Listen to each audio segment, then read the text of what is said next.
fishing, we got a saying. It goes like this: don't leave fish to find fish.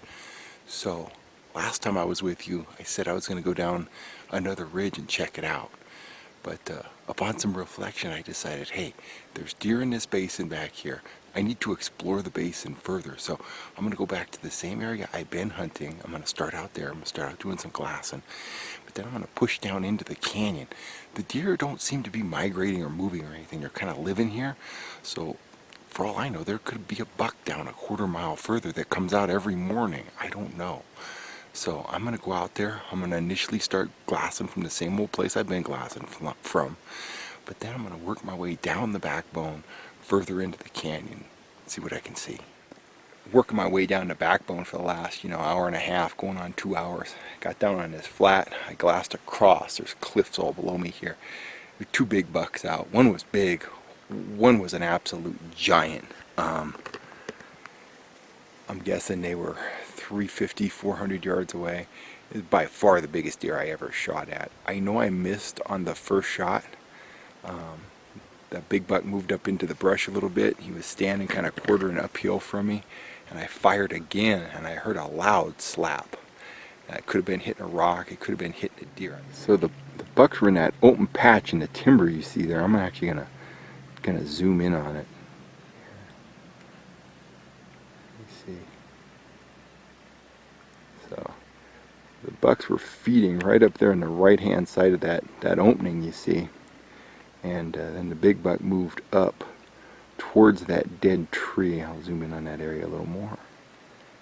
He stopped up there, and that's where I took the second shot, right in that general area.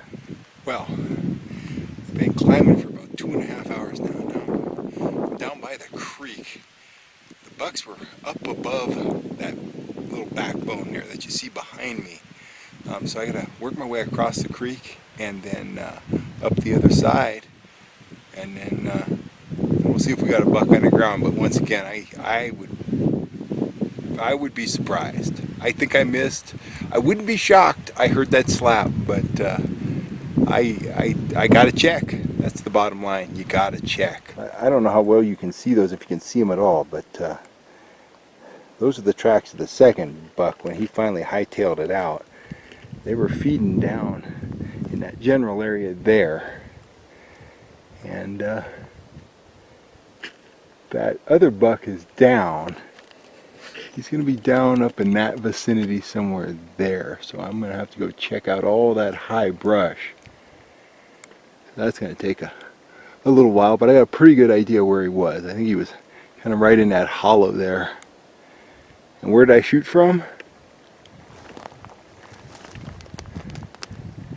Way over there, from the top of that cliff face over there.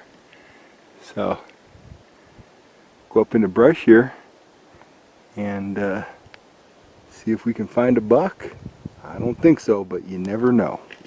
Well, I don't know how well this is going to show up on the camera, but I've got some disturbed ground here. This is almost certainly where that big buck came through after my last shot. He was standing down there, probably in front of this log, very near it, quartering this way when I fired and heard that bullet slap, and it might have hit a rock, it might have hit a log, might have hit that log, I don't know.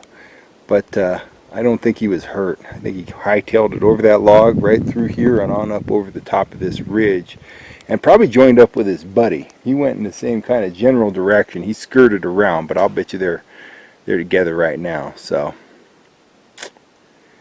anyway, I'm glad I didn't hit him if I didn't kill him. So got that positive out of the whole thing. And I'm glad I came up here and looked. Well, here I am back at the truck after about 7.5 hours of hard hiking in some really, really rugged country.